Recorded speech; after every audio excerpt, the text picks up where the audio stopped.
What is going on, you guys? I hope you all are having a good day. Before I start, I just want to give a huge shout out to Z&Z Custom Designs for making today's video possible. They make a bunch of different stunt parts for the Grom and the Z125, so if you haven't already, go check them out. They'll be the first link in the description below. But in today's video, we're finally going to be installing my custom rear sets for my Grom. Now, if you haven't seen my first video where I revealed these things and told you a little bit about them, go check that out. But other than that, let's get right into it, guys. Boom. If you guys don't remember, I'm rocking the candy purple. Absolutely love the way they turned out. The camera just does not do these things justice. We have our miscellaneous nuts, bolts, and spacers set out here along with the directions. Well, this shouldn't take too long. It's a fairly easy process, so let's get right into it. Now, when removing and installing rear sets, you're going to need to have the bike on a stand because it involves taking the rear axle out. I'll put a clip in now of what happens when you don't. Yeah, that was pretty stupid, guys. I got a little bit carried away and got ahead of myself, but we're back to square one. Got the bike on a stand. Also, it always helps to work on a clean bike, so make sure your guys' bike is clean as mine. I mean, this thing is spotless. Alright guys, so you're going to want to start with the shifter side first. You have to take the rear axle out to do the brake side, so you might as well start here first, or you'll be doing the process twice. On the shifter side, it requires a 14mm socket, and on the brake side, 19mm. So let's go ahead and grab onto both of these things and get it broken loose and push the axle out.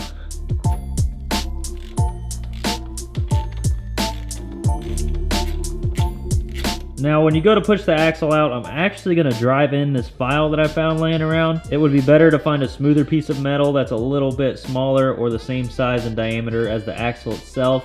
But what I'm going to do is I'm going to drive the axle out using this and leave this in there, and then when I go to reinstall the axle, I'll just hammer it in there so the file comes out, and that way we never have to drop the swing arm.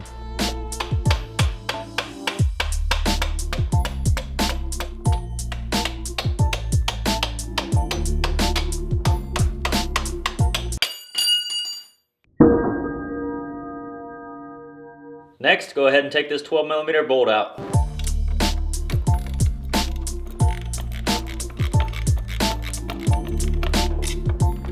Alright guys, to get the shifter off, there's a C-clip behind there that you're going to need to pull apart. I actually just used a flathead. I don't have the proper pair of pliers, but it worked for me. And then you're going to go ahead and take the collar off and slide this thing off of there. Now it turns out you have to remove the kickstand safety switch. Not a problem at all. I'm sick of this thing anyway, so I'm going to go ahead and take this off of there.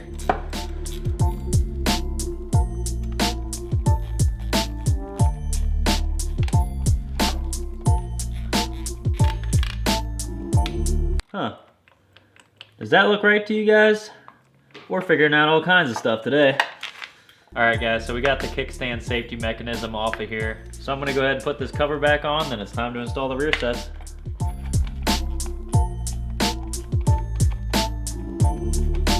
Alright guys, so it's time to install the first rear set. We have the two spacers here. The white one goes on the bottom, and this red one goes in the middle. He has them nicely marked with zip ties. I went ahead and also wrote on them with a Sharpie, just in case after I take the zip ties I need to remember. So we'll go ahead and cut these zip ties off, get the spacers on there, and get it installed. All right, so for the shifter shaft, you need these 3 washers on here. Go ahead and take this cotter pin out of here.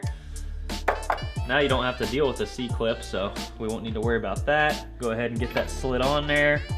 The smaller white spacer goes on the bottom here, followed by this bolt. Go ahead and line that up. Don't tighten it all the way, but get it started.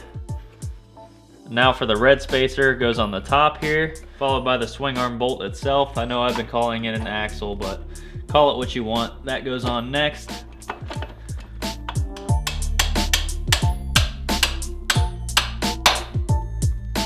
Alright guys, I'm going to start this side off by taking off this C-clip. Like I said, I don't have the pliers, so I just pry it off with a little pocket screwdriver. Next, I'm going to go ahead and take off the master cylinder. Just 2 8mm bolts.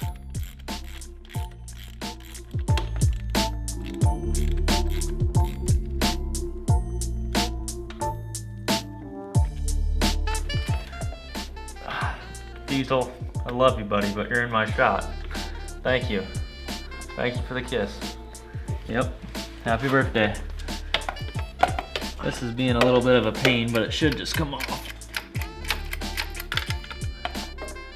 All right, guys, so we got our spring off. The brake is loose. This is just my hookup for my tender, so if you don't see that, don't worry about that. And how does this come out? I think it just pulls out. All right, guys, so the rear set is off.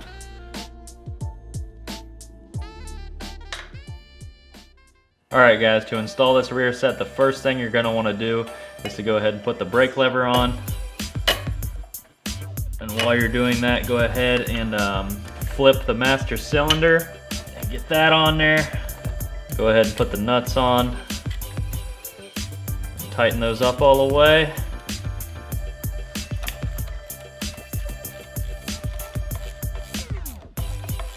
Now I'm gonna go ahead and get the brake spring mounted. I don't know how this is gonna go. I'm just gonna grab.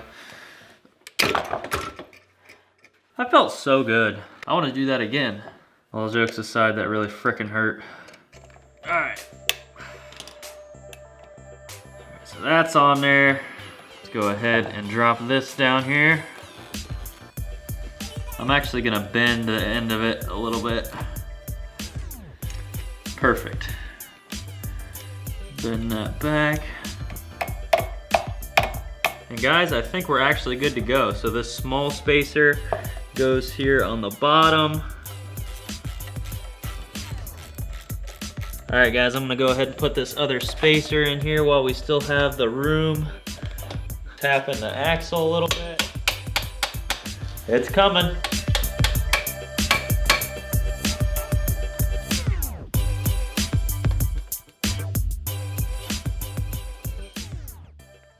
What is up, you guys? It is the next day after I installed the rear sets. I wanted to do the final shots in the daylight, so I waited till the morning just for you guys. I couldn't be any happier with the way these things turned out. I can't wait to use and abuse them and really put them to the test. But I'm not gonna keep you guys waiting any longer, so here it is.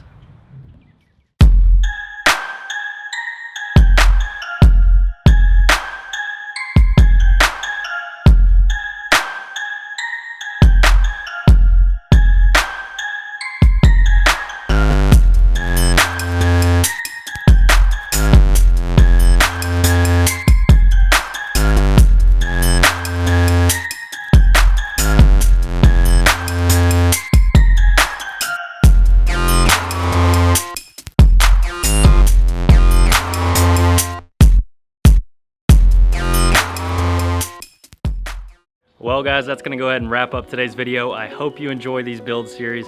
Let me know what you think of the rear sets. I personally love them. Purple's always been one of my favorite colors, and hopefully plenty of more color match parts coming soon. Once again, I wanna give a huge shout out to Z&Z Custom Designs for making this possible. If you're in the market for any Grom accessories or Z125 or anything like that, go ahead and check out their website. As always, all the links will be down in the description below. Other than that, let me know what you guys wanna see next for the Grom. Plenty of content planned, so as always, if you're not already, make sure to subscribe down below. Turn those post notifications on so you don't miss out on anything. The next video is gonna be me trying them for the first time, so you definitely wanna stay tuned for that. But until then, I'll see you in the next one.